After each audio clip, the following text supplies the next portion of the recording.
sine and cosine graphs. In your calculator, if you want to record, if you want to see what a sine and cosine graph is, make sure to put it in radians. Cosine graphs look something like this. All right, they start up here at the maximum amplitude, oscillate down, back up, back down, back up. Please forgive my terrible drawing. Let's make sure that axis continues to go straight. Okay. If it's a base cosine graph, if you change your calculator into radians and you just punch in cosine of x, right, and then you hit graph. Make sure you're in radians, otherwise if you're degrees, it's just going to get a flat line and things go. This is going to be a 1 up here. Down here will be -1. Okay. All the way at the top will be a 1, all the way at the bottom will be a -1. It's going to start there. After it makes one complete oscillation, you'll be at 2 pi. Right? Halfway through it, you'll be through pi. This will be 3 pi over 2. And this is going to be pi over 2. Okay? In other words, it makes one complete, if you will, revolution around. One complete revolution around. Whenever it goes all the way around, right? After it goes all the way around, it's gone in degrees, if you will, 360 degrees. Okay? That's one revolution around. Cosine sines are based off circles. Okay? Well, you go down, you come back up. One revolution around, so you stop at the same place, 360 degrees, aka 2 pi, right? And then we can go back and divide that up, right? So it's 4 pieces, if you will, smaller than that. Okay? Sine is almost the same.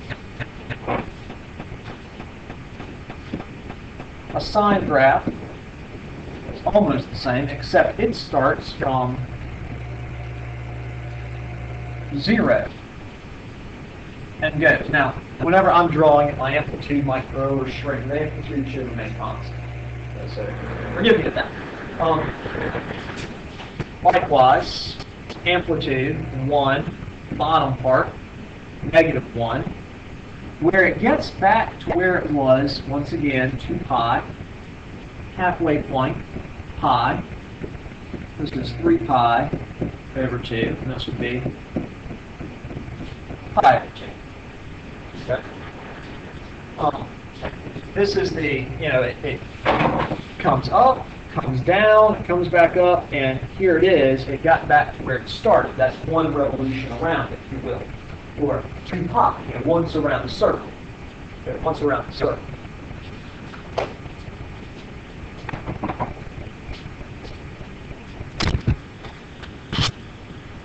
Now you're going to see this equation in this format, right? You're going to see x of t. What does x of t mean, please? Displacement is a function of time, right? Well, like f of t function, some function of x, or f of x, right? Function f of x, x would be the variable. So this is displacement as a function of time, meaning that I expect my equation to come in terms of displacement. So you'll see it something like this. X naught, standing for the amplitude, and I'm going to get back to this. X naught cosine omega t plus phi. All right, to get this graph from this, x naught is 1, omega is 1, phi is 0. Okay, I'm going to go back and explain what each of those terms mean. We're going to shift this graph left, right, scrunch it, expand it, all that jazz, up, down, stuff like that. Same thing here with the sine graph. This is x of t equals x naught sine omega t plus phi, where x naught is 1, omega is 1, phi is 0. Okay, the graph that I just kind of the base graph. So that entire thing would reduce down to, and if those numbers were in there, x of t equals cosine of t. Okay, x of t equals sine of t. Okay. So it reduces all the way down to that base graph there.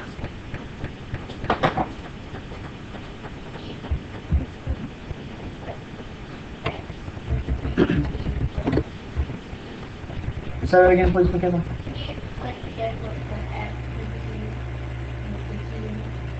Yeah, this part over here, x of t, that says x is a function of t, or something you're going to get at x, which for us is displacement. Okay, where x being the location of it. All right, so the displacement, right, is going to be a function of the variable t. In other words, t is the variable that you're going to find over here on the other side. At some time t, you will get a displacement x. That's what that's saying. Okay, kind of like sometimes in math they'll replace y equals 3x plus 5 with f of x equals 3x plus 5. You know what I'm talking about? Right. That's saying a function of x. It just means y equals, right? A function of x, right, equals 3x, 5 times 3x plus 5, whatever. Okay. There. Does that clarify? Mostly? Okay. It's short term to tell you what variable you're expecting here, right? Because later on you're going to see, instead of x of t, displacement as a function of time, you'll see like things like f of t, x of t, displacement as a function of distance, a displacement distance graph would come from that. These graphs right here, x of t, would mean this is the displacement, the y, time in the x. Okay? Displacement of the y, time in the x. Later on, you would find displacement on the y-axis and distance traveled on the x-axis. We'll get to that, though. I believe that's 4.5. Okay, but we're going to get there. All right? Now, let's talk about what each of these variables mean. Okay? Omega. What does omega stand for? Angular frequency.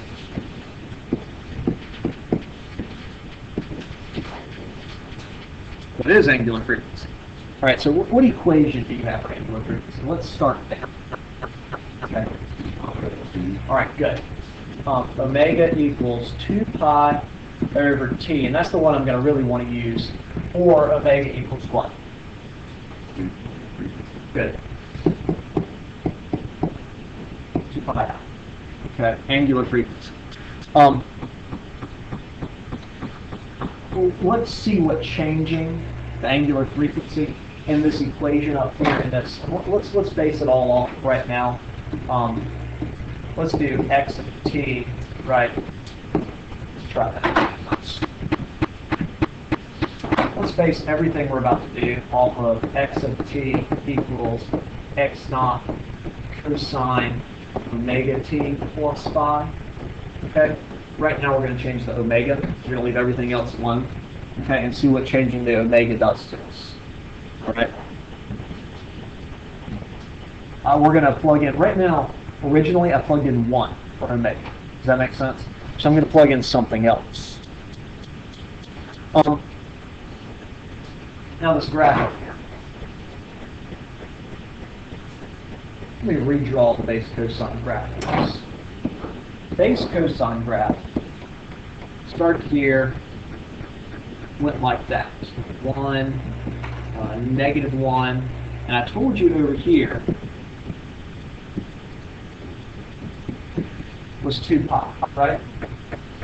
So over there was 2 pi. And so I'm gonna use this graph to help find things. There is the period. Does that make sense to everyone? Period, the time it takes to go one complete revolution. So our period here is t equals 2 pi. Yeah? So what does omega equal?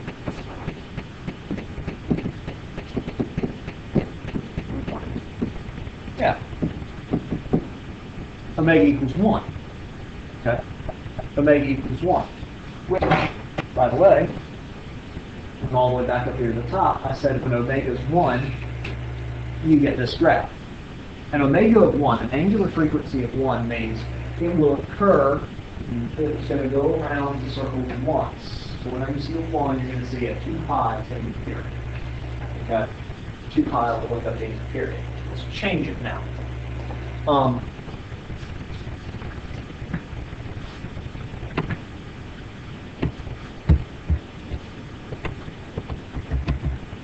Let's see if I want to come back to that.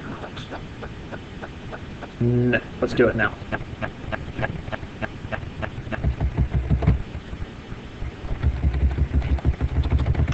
Whenever we change this guy,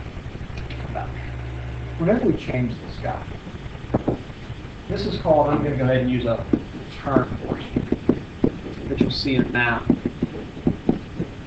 Period shift. Change omega. Okay? Change omega.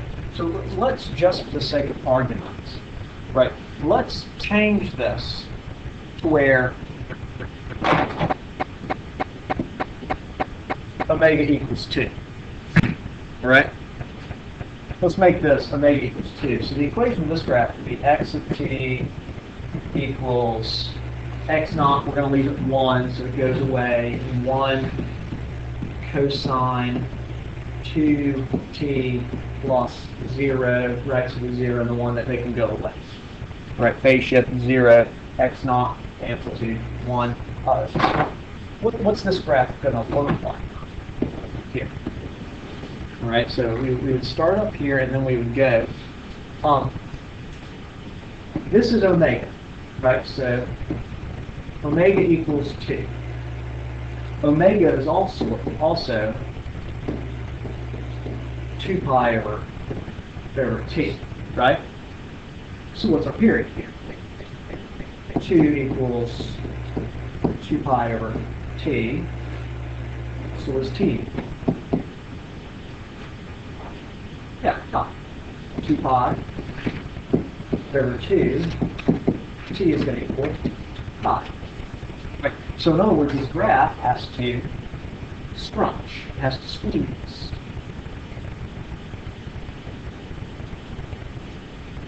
It only takes 2 pi to go around 1 time. Period. Meaning halfway between pi over 2 there, right? Everything gets squeezed together. Right? Everything gets squeezed together. So if your omega goes up, things get squeezed. Right? And vice versa here. If I make, if I'm going to do a graph of cosine x of t equals cosine of 0.5 t, to make omega smaller than 1, what would you expect to find happen?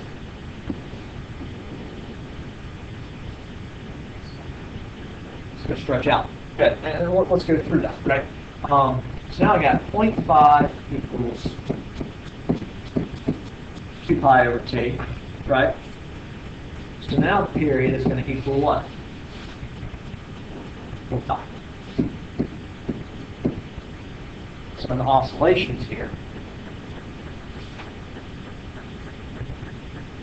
right? It's going to stretch out.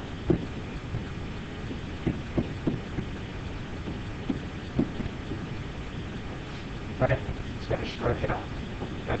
So, period shift.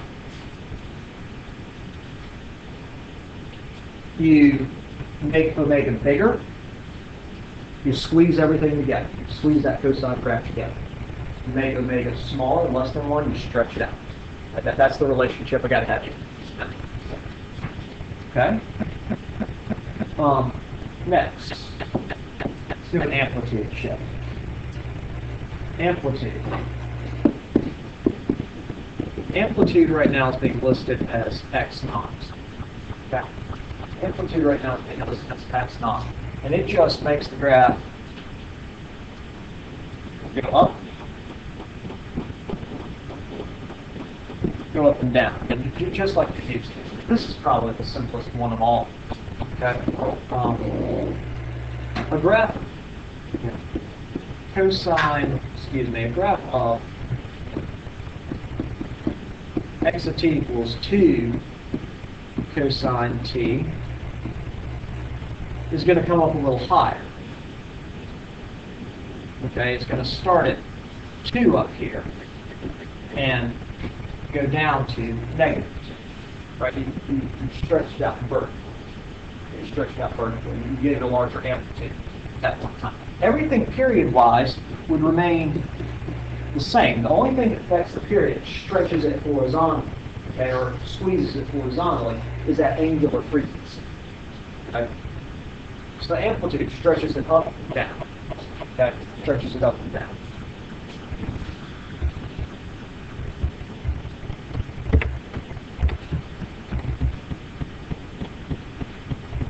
Any questions so far?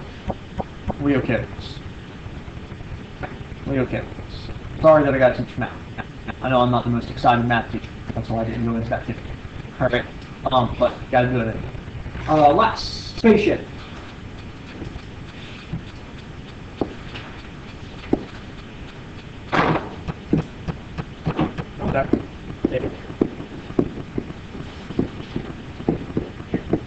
Phase shifts, that's going to be 5. Okay. Changing 5. Okay. Now, a graph of this is going to feel somewhat backwards to you. Graph of, let's just keep it standard, 1 cosine 1t plus 2. Right? Everything omega's 1, that doesn't standard, it'll have a period 2 pi. Okay. The amplitude's 1, so it's going to go up to 1 and down to negative 1. But I got this plus 2 stuck in there. That's going to take the entire graph and slide it left or right. And if you see a plus 2, you're actually going to slide it backwards, oddly enough, to minus 2. So you're going to start from here and begin the oscillations. Start from negative 2 and begin the oscillation. Okay? And if we were trying to figure out the period, like right here, the period would be negative 2 plus 2 pi, right? Because we got to take that 2 pi and shift it to negative 2. Where you start would be negative 2, and so yeah. Yes, this number, good question. This number shows you where you start. Okay. Except the opposite of it. That was a plus 2, that's you start at negative 2. And likewise, if we had x of t equals 1 cosine 1t minus 2, we come over here to positive 2 and start.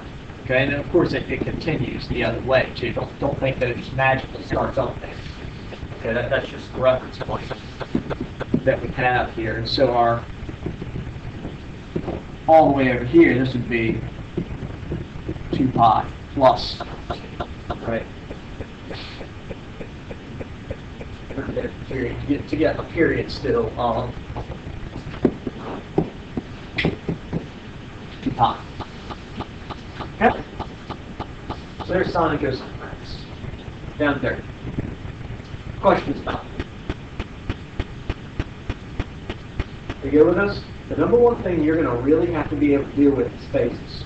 We're going to have phase shifts all the time. Phase shifts are what's going to cause anybody right ahead constructive, destructive interference. Everybody's right ahead, that's okay. Phase shifts are what's going to cause constructive and destructive interference, which especially for those who are doing band and musical stuff, this will make a lot of sense to you. This will make a lot of sense to you.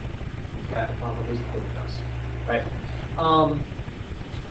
Last thing I want to show you is the difference between sine and cosine graphs. Now, I'm terrible at drawing, so it's going to make it a little tough, but we'll do it anyway.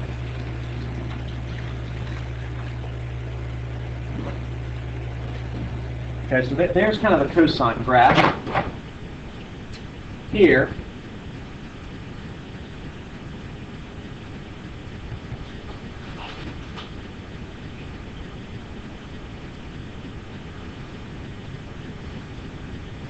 there's a sine graph.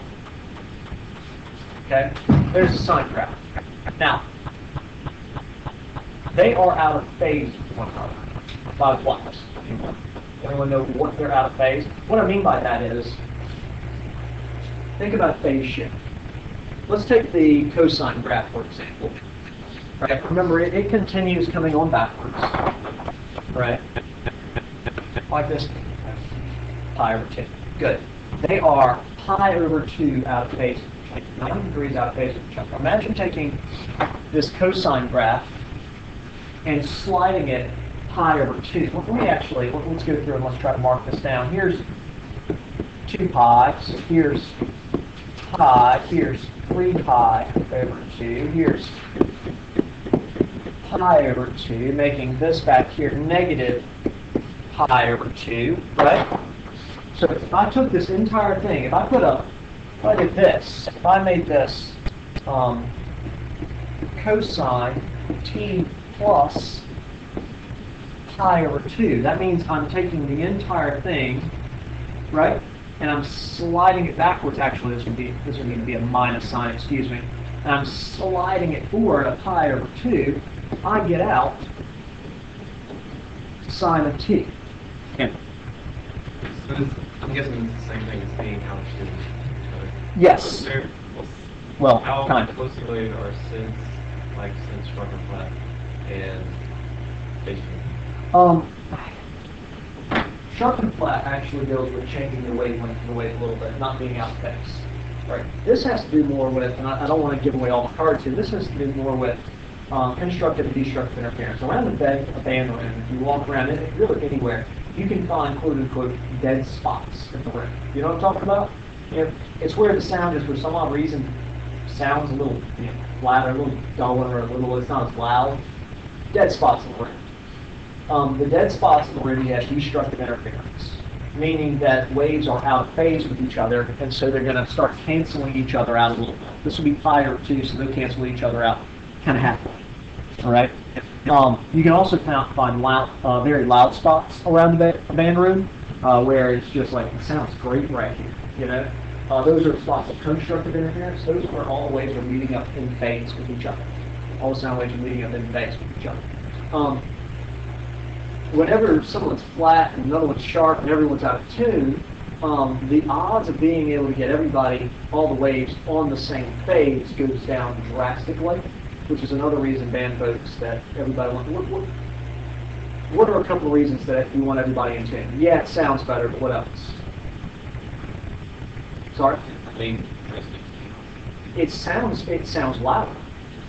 It sounds louder. Being in tune sounds louder. Reason for that, whenever everybody's in tune, hitting the exact same notes, right wavelengths, you actually can line up waves and get them in phase, right? Constructive interference can occur. They make it sound a lot louder. The waves don't cancel each other out, they only add. That's for the wave 4.5. Be careful. I guess just thinking about it, would it make more sense that if it was, I guess, out of tune and you had a sine and then a cosine, it would be polar because there's like every gap filled? Okay, good question. There isn't, the wave going up and down, the ear doesn't hear this as sound and then no sound, sound and then no sound, okay, on a very, very fast basis, as in, so fast your brain can't detect when there's sound, no sound. There's a continuous sound coming in. The brain still reads this wave, even though, y'all know how you hear?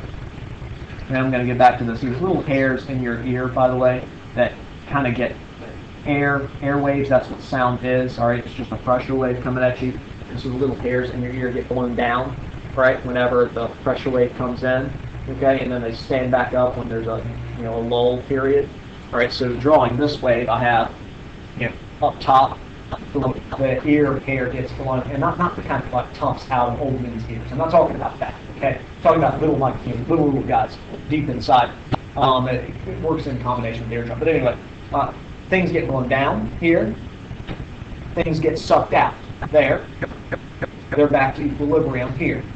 Okay, and so what the brain does is it reads those vibrations of the ear hair, right, back and forth, as certain pitches. right? Just like if you took, you took hair on your arm and you just rubbed it back and forth, back and forth, back and forth, you can feel that, right? The roots of the hair are moving back and forth. You can feel the actual, you can feel what's actually happening there, okay? The brain reads in the ear certain frequencies, the back and forth, depending on how fast you go back and forth, as sort of pitches, as sound, okay? It's weird as that sounds. So, having them out of phase just means some of them are going to cancel out, so it's not going to work. And I'm going to get the good constructive and destructive here later. Good question. Any other questions over this?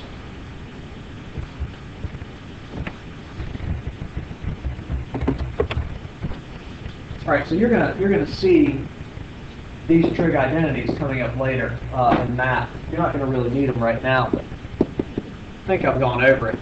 Sine of t, and coming up here and looking at the graph, make sure we're right.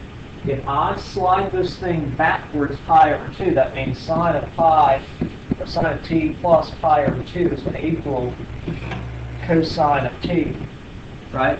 Tomato, tomato, they're just pi over 2 or 9 degrees out of phase. They're the same thing, they're just 9 degrees out of phase. Likewise, cosine of t plus pi over 2 is going to equal negative sine of t. Go back up to the cosine graph. If I slide it backwards, pi over 2, it's the same thing as a sine except upside down.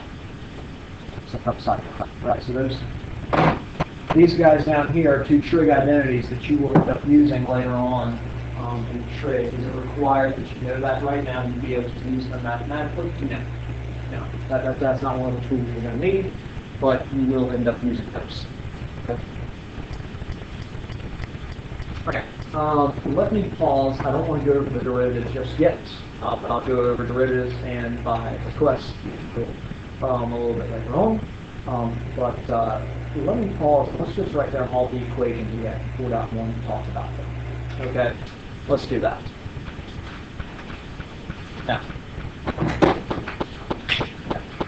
what is the base, the defining equation for simple harmonic motion?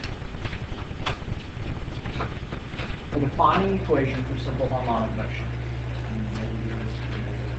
Good. A equals negative omega squared x. This is the big kahuna, right? That is the defining equation, right? That is the number one thing you've got to deal with. Then in your packet, you find 4 equations kind of in a table-like thing. You know what I'm talking about? There, 4.1. Those are position and velocity equations, yes? So what does the position equation look like? X of t, or x equals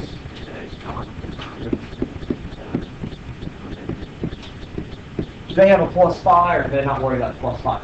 All right, let's leave off plus 5. Yeah, that's position one. And then directly below it, they have a velocity one. That's going to be the velocity of t.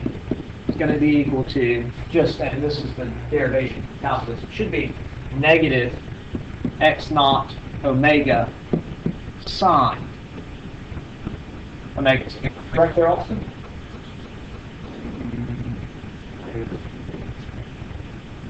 Good. Yeah, so that's right. Hold on. Yes. Over to the side of these guys, you're going to see the almost exact same thing. X of t equals x naught, except now they're going to put it in terms of sine omega t, right? And v of t is going to equal x naught omega cosine omega t. No negative there. No negative. These two, there are sets. Okay? You got these two as a set, and those two as a set. Basically, you need to, based upon what graph you are given, choose which set to use. choose which set to use. So if I'm given a graph that I'm going to get data from, that is a position time graph, and it does that, what type of graph is that? Cosine. This is a x of t equals x naught cosine omega t graph. That means I need to use him for displacement, right? And if I want to talk about and calculate the velocity of this particle, I got to use particle. The one right below. I can't go to the other side. Likewise, if you're given a graph that it's a sine graph, right, looks like this for a position time, you're going to want to use those two things. You're going to use those two things. Don't be confused though, because things get a little backwards here on you.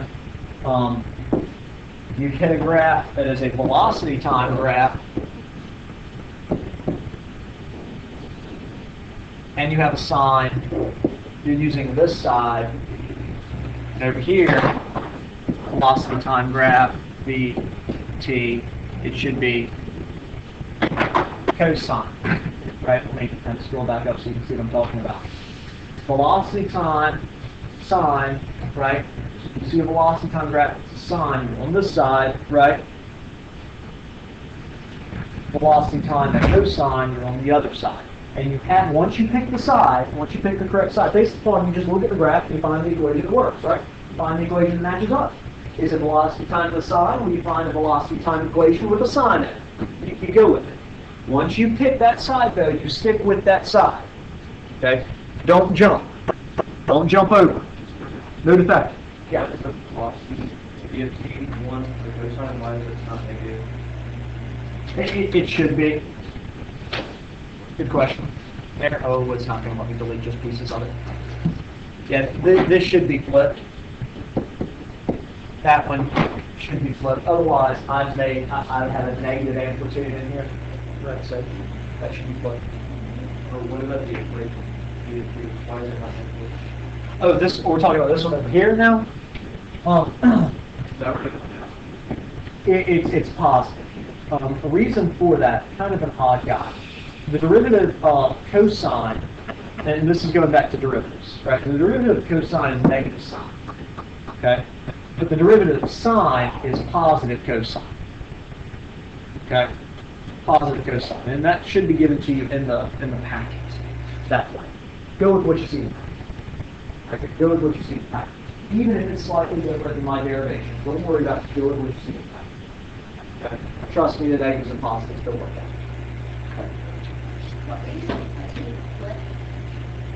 out.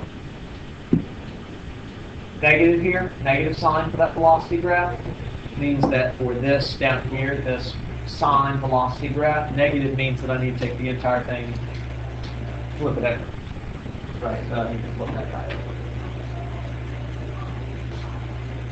over. Okay, those are the main equations right there. Now, let me derive another one for you. Let me derive another one.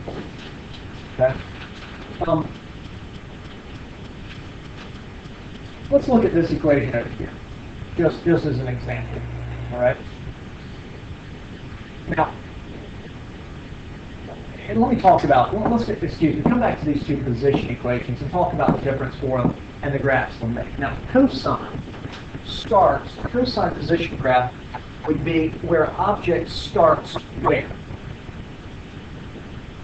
Right here, pull back. Right? A cosine graph starts at the amplitude, correct? T equals 0 is up to amplitude. So that's a pull back, right, to the amplitude, T equals 0, and you start the stopwatch the second you release it. Okay? That would be your cosine graph.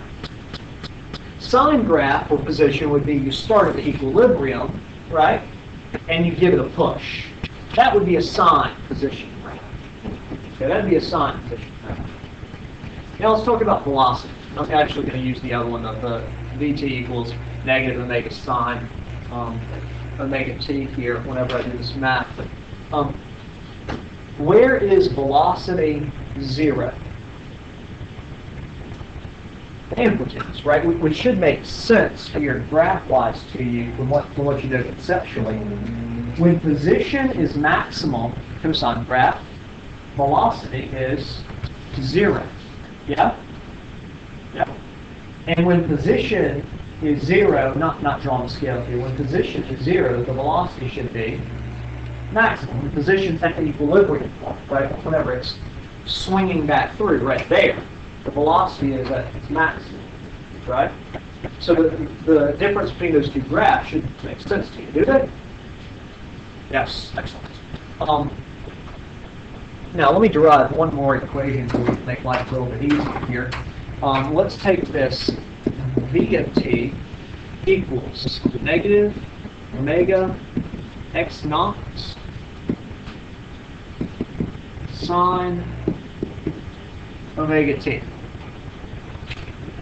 Sine omega t. Okay. Let's take this guy. Now, I want to calculate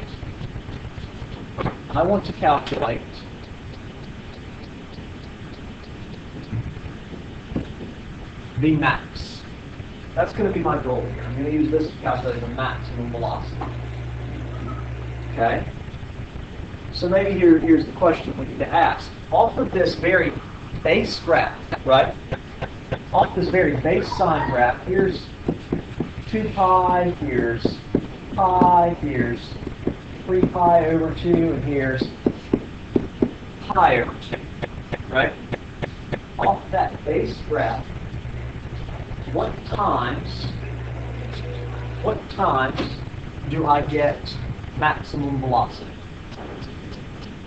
Good. Pi over 2 and 3 pi over 2. Does everyone see that? Pi over 2 and 3 pi over 2.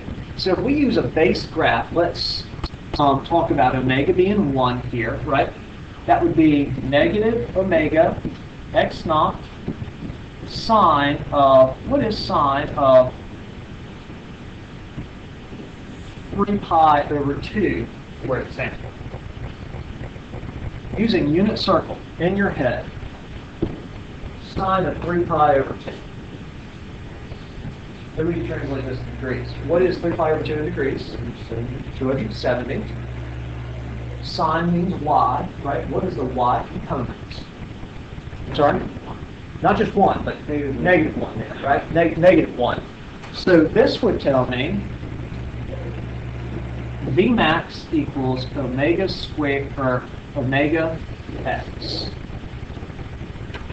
And let me put in an x naught there.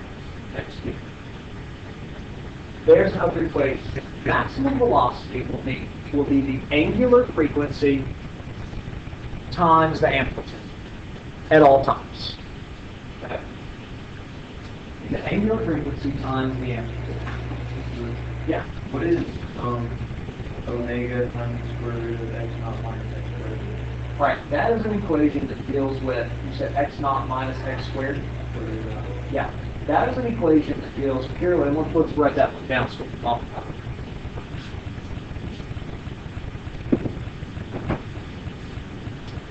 Let's see, it was x of t, is that correct? Or was it v of t? V of t. V of t equals Omega.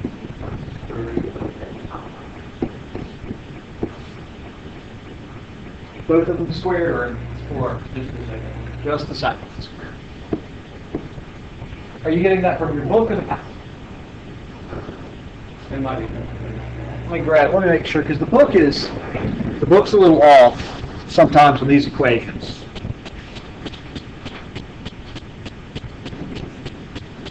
It's this. The book likes to forget if this is going to have a plus and minus. The book likes to have, a couple of typos. Both of those are squared. Okay. Now, this was a velocity equation that was not given upon time. Right? If you're asked for what is the velocity of such and such a particle that oscillates at this period, or this angular frequency, or this frequency, however they describe it, and then they give you a position. They don't tell you anything about time. nothing about time. Okay? All you can know about is position. Here's an equation that only deals with positions, no times at all. Okay? I will go through that derivation. Yes? The T is in parentheses, how does it not know? This. I have it in mind here. Technically, this equation would be v. This is a good time to give an example, v of x. Okay. Velocity is the change in displacement over the change of time, or rate of change according to time, rate of change of displacement over time. So I like to put in times because that leads to acceleration so nicely. I'm sorry, it's the calculus. You'll see what I mean later on. Okay, but you're right, it should be v of x. It should be v of x here. All right, so we have these equations. Let's put a few problems up.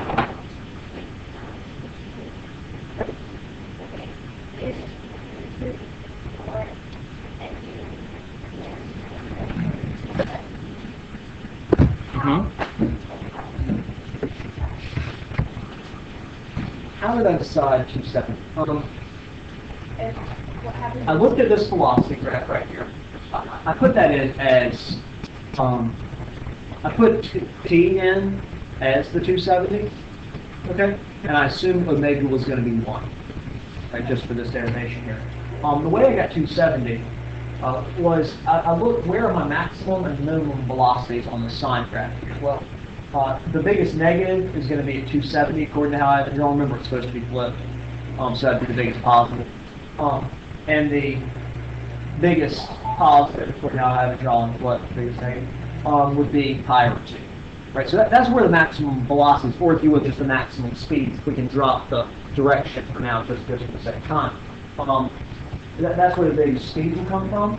So I plug those in for the time. Right, that's how I pick those.